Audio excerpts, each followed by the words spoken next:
Hello guys, പത്രമാറ്റിൻ്റെ പുതിയ episode റിവ്യൂയിലേക്ക് എല്ലാവർക്കും സ്വാഗതം. അങ്ങനെ നന്ദു വരുന്നത് നോക്കിയാണ് മോളി നിൽക്കുവാണ് കേട്ടോ. ഇതെല്ലാം കണ്ടാൽ അനാമി അങ്ങ് ദേഷ്യപ്പെട്ട് നിന്നിരിക്കുകയാണ്. ഓ, അവൾ വന്നല്ലേ, നീ പ്രത്യേകം വിളിച്ച് പറഞ്ഞു കാണും വരണമെന്ന്, അല്ലെങ്കിൽ പിന്നെ ഞാൻ വരണമെന്ന് പറഞ്ഞിട്ട് അവളിങ്ങനെ ചമഞ്ഞൊരുങ്ങി വരുമല്ലോ എന്നിങ്ങനെ ചോദിക്കും കേട്ടോ. ഇതൊക്കെ നൈനി പറയുന്നുണ്ട്, അത് നയനേടത്തേക്കാണ് ഈ വീട്ടിൽ നിന്നേക്കാളും പ്രാധാന്യം. അപ്പോൾ ഏടത്തിയുടെ സ്വന്തം ചേച്ചിയുടെ 5-ാം മാസ ചടങ്ങിന് നന്ദു വരണമെന്ന് പറയാൻ നിനക്കെന്താ അവകാശം? അതുകൊണ്ട് തന്നെ അവ വിളിച്ചത്. ഇനിയിപ്പം നിനക്ക് അത്രയ്ക്ക് സഹിക്കാൻ പറ്റുന്നില്ലെങ്കിൽ നിൻ്റെ വീട്ടിൽ പോയി നിൽക്കാമെന്ന് പറയും കേട്ടോ. അത് കേൾക്കുമ്പോഴേക്കും അനാമിക ചോദിക്കുന്നുണ്ട്, ഓ, ഞാനങ്ങനെ എൻ്റെ വീട്ടിൽ പോയി നിന്നിട്ട് വേണമല്ലോ നിനക്ക് അവളെ ഇങ്ങോട്ട് കൂട്ടിക്കൊണ്ട് വരാൻ. അത് കേൾക്കുമ്പോഴേക്കും എനിക്ക് നല്ല ദേഷ്യം വരുവാണ് കേട്ടോ. അനിയപ്പോൾ പറയുന്നുണ്ട്, നീ പോയി കഴിയുമ്പോൾ പിന്നെ ഇവിടെ എന്തോ നടക്കുന്നു എൻ്റെ ജീവിതത്തിൽ എന്നുള്ളത് നീ അന്വേഷിക്കേണ്ട കാര്യമില്ല. നിനക്ക് പോകണമെങ്കിൽ നിനക്ക് പോകാമെന്ന് പറഞ്ഞിട്ട് അങ്ങ് കയറി പോകാം കേട്ടോ. അതേ സമയത്ത് നവ്യ നയനയും കൂടെ ഗോവിന്ദനെയും കനകേനെയും നന്ദുവിനെയും കൂടെ വീട്ടിലോട്ട് ക്ഷണിക്കുവാണ്. എന്നിട്ട് അവരോട് ഒരുപാട് സന്തോഷത്തോടെ സംസാരിക്കാൻ നേരത്ത് ദേവയാനി ഇത് കണ്ടുവരും കേട്ടോ.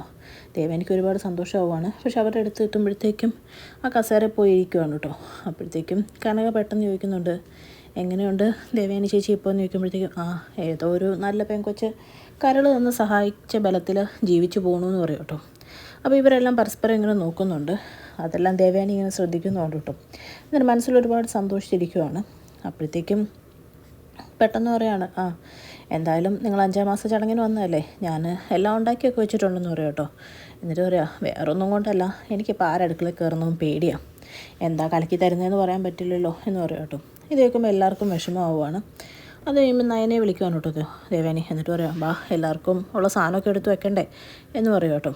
അങ്ങനെ ദേവേനെ ഇങ്ങ് പോയി കഴിയുമ്പോഴത്തേക്കും നയന പറയാം, ഇപ്പോൾ അമ്മയുടെ സ്വഭാവം എനിക്ക് മനസ്സിലാവുന്നില്ല, എന്നെ കൊണ്ടൊരു പണി എടുപ്പിക്കുന്നില്ല, ദേഷ്യമാണോ എന്ന് ചോദിച്ചാൽ അതെ, അല്ലേന്ന് ചോദിച്ചാൽ അല്ല, അതാ അവസ്ഥ എന്ന് പറയും കേട്ടോ. അപ്പോഴത്തേക്കും നന്ദു ഇവരൊക്കെ സംസാരിക്കുന്നതിനിടയ്ക്കും അനി എവിടെയെന്ന് ശ്രദ്ധിച്ചുകൊണ്ടിരിക്കുവാണ്.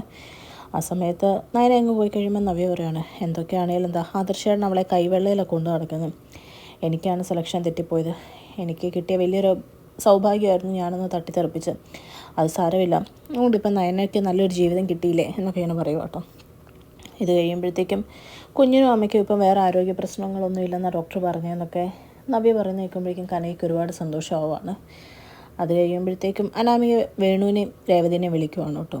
എന്നിട്ട് പറയുന്നുണ്ട്, എന്താ മോളെ അവൾ വന്നില്ലല്ലോ എന്നിങ്ങനെ രേവതി സന്തോഷത്തോടെ ചോദിക്കുമ്പോഴേക്കും അനാമി കലി കയറിയിട്ട് പറയാം, ഇല്ല വന്നില്ല.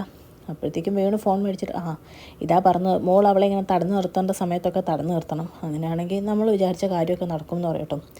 ഇതുകൊണ്ട് കേൾക്കുമ്പോഴേക്കും അനാമിക്ക് നല്ല ദേഷ്യം വരുവാണ്. എന്നിട്ട് പറയാം, തടഞ്ഞു നിർത്താൻ നിങ്ങളെന്തെങ്കിലും കാണിച്ചായിരുന്നോ? ഇല്ലല്ലോ, അവൾ വന്നു, ഒരു കുഴപ്പമില്ല, ഇവിടെ നിപ്പുണ്ടെന്ന് പറയട്ടോ. ഇത് കേൾക്കുന്ന വേണുവിന് രേവതിക്ക് അടി കിട്ടിയ പോലെ ആവുകയാണ്. എന്നിട്ട് അവരോട് കുറേ ചാടിയിട്ട് ഫോൺ വെക്കുവാണ് കേട്ടോ അനാമിക. ആ സമയത്ത് രേവതി പറയുന്നുണ്ട്, ഈ പെണ്ണ് മിക്കവാറും എല്ലാം കുളമാക്കുമെന്നാണ് തോന്നുന്നത്, അവൾക്ക് ഇങ്ങോട്ട് വരേണ്ട എന്തെങ്കിലും കാര്യമുണ്ടോ, എന്തൊരു അവസ്ഥയാണോ എന്നൊക്കെ ഇങ്ങനെ പറയുക കേട്ടോ.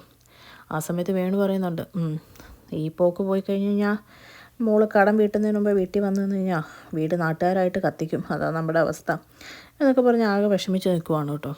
അതേ സമയത്ത് ജാനകീനെ എഴുതി കൊടുക്കുവാണ് ജലജ പറയുന്നുണ്ട്, ദേവയാനിയുടെ മാറ്റം കണ്ടില്ലേ, അവർക്ക് അവരുടെ മകനും ഭർത്താവും കഴിഞ്ഞേ ആരും ഉള്ളൂ, ഈ പോക്ക് പോയി കഴിഞ്ഞ് കഴിഞ്ഞാൽ നീയും നാളെ അങ്ങനെ ആയിക്കഴിഞ്ഞാൽ നിൻ്റെ മരുമോളുടെ കാര്യം വലിയ അധോഗതി ആയിരിക്കും എന്ന് പറയും കേട്ടോ. ഇത് കേട്ട് അനാമിക അങ്ങ് വരുവാണ്. എന്നിട്ട് പറയാണ്, അത് ശരിയാ, പോക്ക് കണ്ടിട്ട് എൻ്റെ അവസ്ഥയായിരിക്കും ഏറ്റവും ബുദ്ധിമുട്ടെന്ന് എനിക്ക് തോന്നുന്നുണ്ട്, അതിന് മുമ്പ് ഞാനങ്ങ് പോകുന്നതല്ലേ നല്ലതെന്നുള്ള രീതിയിൽ പറയും കേട്ടോ.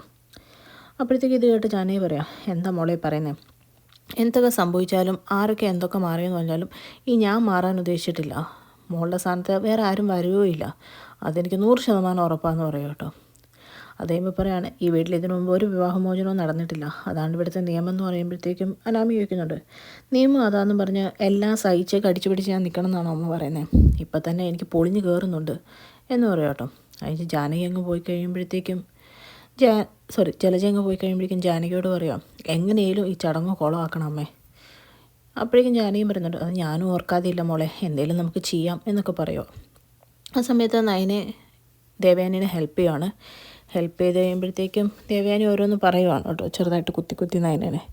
അത് കേൾക്കുമ്പോഴത്തേക്കും നയന പറയുന്നുണ്ട്, അമ്മയ്ക്ക് ഇഷ്ടമല്ലെങ്കിൽ ഞാൻ വീട്ടിൽ പോയിക്കോളാം എന്ന് പറയുമ്പോഴേക്കും പെട്ടെന്ന് ദേവയാനി പറയുന്നുണ്ട്, അവൾ ബ്ലാക്ക് മെയിൽ തുടങ്ങിയല്ലോ. അപ്പോഴേക്കും നയന പറയാം, ഇല്ലമ്മേ, അമ്മ പറഞ്ഞു വിട്ടാലും ഞാൻ വീട്ടിൽ നിന്ന് പോവുകയില്ല. അപ്പോഴേക്കും ദേവയാനി ചോദിക്കുന്നുണ്ട്, അല്ല നന്ദു വരുന്നത് ഇവിടെ ആർക്കും ഇഷ്ടമല്ലല്ലോ, പിന്നെ എന്തിനാണ് അവൾ വന്നതെന്ന് ചോദിക്കും കേട്ടോ. അപ്പം നയന പറയുന്നുണ്ട് അച്ഛനും അമ്മയും നന്ദുവിനെ കൊണ്ടുവരാനിരുന്നതല്ല, പിന്നെ മുത്തശ്ശനും മുത്തശ്ശിയൊക്കെ വിളിച്ച് പറഞ്ഞുകൊണ്ടാണ്. അപ്പോഴേക്കും ദേവേന വരുന്നുണ്ട്. മുത്തശ്ശനും മുത്തശ്ശിയും ആദർശമൊക്കെ പറഞ്ഞാൽ ആരാണെങ്കിലും കേൾക്കണം, അതുകൊണ്ടല്ലേ ഇപ്പം ഞാൻ തന്നെ മാറിയത്, അല്ലെങ്കിൽ എനിക്ക് മാറ്റം വരുമോ എന്ന് ചോദിക്കും കേട്ടോ. ഇത് കേൾക്കുമ്പോഴേക്കും നയന ചെറുതായിട്ട് ഇങ്ങനെ പിണങ്ങി ദേവേനെ നോക്കി നിൽക്കുവാണ്. ആ സമയത്ത് ദേവേന ചോദിക്കുന്നുണ്ട് എന്താ? അല്ല ഒന്നുമില്ലയെന്ന് പറഞ്ഞാൽ അവിടെ നിങ്ങൾ പോവുകയാണ് കേട്ടോ.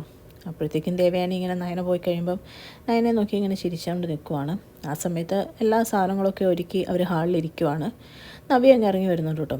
അപ്പോഴത്തേക്കും ജയനും അജയനും പറയുന്നുണ്ട് നവ്യമോൾ നല്ല സുന്ദരിക്കുട്ടിയായിട്ട് വന്നല്ലോ എന്ന് പറയുമ്പോഴത്തേക്കും നവ്യ പറയുന്നുണ്ട് ആദർശേട്ടൻ എടുത്ത് തന്ന സാരിയാന്ന് പറയുമ്പോഴേക്കും നയനയും പറയുന്നുണ്ട് ആദർശേട്ടൻ്റെ സെലക്ഷനാണ്.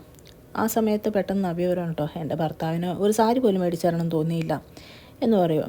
ഇതൊക്കെ കേൾക്കുന്ന ജലജയ്ക്ക് നല്ല ദേഷ്യം വരുവാണ്. ജലജ വരുന്നുണ്ട് എവിടെ എന്ത് കിട്ടിയാലും അവനെ താറടിച്ച് കാണിക്കാനുള്ള അവസരം നീ പാഴാക്കി കളയരുത് എന്ന് പറയുക കേട്ടോ. അപ്പോഴേക്കും മുത്തശ്ശിക്ക് നല്ല ദേഷ്യം വരുവാണ്. മുത്തശ്ശി ചോദിക്കുന്നുണ്ട് ഇതവനെ താറടിച്ച് കാണിച്ചതാണോ? അവൻ ചെയ്യാത്ത കാര്യങ്ങൾ മോള് പറയുന്നതിൽ എന്താ കുറ്റം? ഒരു കുറ്റവും ഇല്ല. ആ സമയത്ത് പെട്ടെന്ന് ദേവേന വരിക. ഇനിയിപ്പോൾ വഴക്കൊന്നും വേണ്ട, പോയി നിങ്ങൾ എടുത്തിട്ട് വാ ജലജ എന്ന് പറയും കേട്ടോ. ആ സമയത്ത് ജലജയും ജാനകിയും പരസ്പരം എന്തോ കണ്ണുകൊണ്ടിങ്ങനെ സംസാരിക്കുന്നുള്ളൂ കേട്ടോ. എന്നിട്ട് പറയുകയാണ് ജാനകിയും കൂടെ വാ എന്ന് പറഞ്ഞ് വിളിച്ചുകൊണ്ട് പോവുകയാണ്. ആ സമയത്ത് മുത്തശ്ശി പറയുന്നുണ്ട് മുത്തശ്ശന് അടിയന്തരമായിട്ടൊരു മരണം വന്നുകൊണ്ടാണ് വരാത്തത്, അദ്ദേഹത്തിന് പോകാതിരിക്കാൻ തീരെ പറ്റാത്ത ചടങ്ങായതുകൊണ്ടാണ് എന്ന് പറയും കേട്ടോ. അപ്പോഴേക്കും ജയനും അജയനും പറയുന്നുണ്ട് അത് ശരിയാ, ഇവിടുത്തെ പരിപാടി കഴിഞ്ഞ് ഞങ്ങളോടും അങ്ങ് ചെല്ലാൻ പറഞ്ഞേക്കുക, പക്ഷേ മോളുടെ ചടങ്ങായതുകൊണ്ട് അതുവരെ ഇവിടെ നിൽക്കണമെന്ന് പ്രത്യേകം പറഞ്ഞേക്കുമായിരുന്നു എന്ന് പറയും കേട്ടോ. ആ സമയത്ത് അബി അങ്ങ് ഇറങ്ങി വരുമ്പം എല്ലാവരും അബിയോട് ദേഷ്യപ്പെടുവാണ്. നീ എവിടെ പോയിരിക്കുമായിരുന്നു, ഇവരുടെ നവ്യമോളുടെ അച്ഛനും അമ്മയും വന്ന് കണ്ടില്ലേ എന്നൊക്കെ ചോദിക്കും കേട്ടോ. അപ്പോൾ അബി മനസ്സിൽ പിന്നെ ഇവളെ എൻ്റെ തലയിൽ കെട്ടി വെച്ചതിന് അവരിങ്ങ് വരുമ്പോഴത്തേക്ക് ഞാൻ എന്തിനാ എത്ര സന്തോഷിക്കുന്നതെന്ന് ചിന്തിക്കുക കേട്ടോ. കഴിഞ്ഞ് അവരവിടെ ഇരിക്കുന്ന സമയത്ത് നന്ദു അനി ഇറങ്ങി വരുന്നതും അനി നന്ദുവിനെ നോക്കി പരസ്പരം ചിരിക്കുവാണ്. ഇതെല്ലാം കണ്ട് അനാമികയ്ക്ക് നല്ല ദേഷ്യം വരുവാണ് കേട്ടോ. അനാമിക ഇവരുടെ സന്തോഷവും നോട്ടമൊക്കെ ഇങ്ങനെ ശ്രദ്ധിക്കുന്നുണ്ട്. അങ്ങനെ ദേഷ്യപ്പെട്ട് നിൽക്കുന്ന അനാമികനെ കാണിച്ചുകൊണ്ടാണ് കേട്ടോ ഇന്നത്തെ എപ്പിസോഡ് അവസാനിക്കുന്നത്. ചാനൽ ഇഷ്ടപ്പെട്ട് കഴിഞ്ഞാൽ ലൈക്ക് ചെയ്യാനും സബ്സ്ക്രൈബ് ചെയ്യാനും കമൻറ്റ് ചെയ്യാനും മറക്കരുത്. താങ്ക്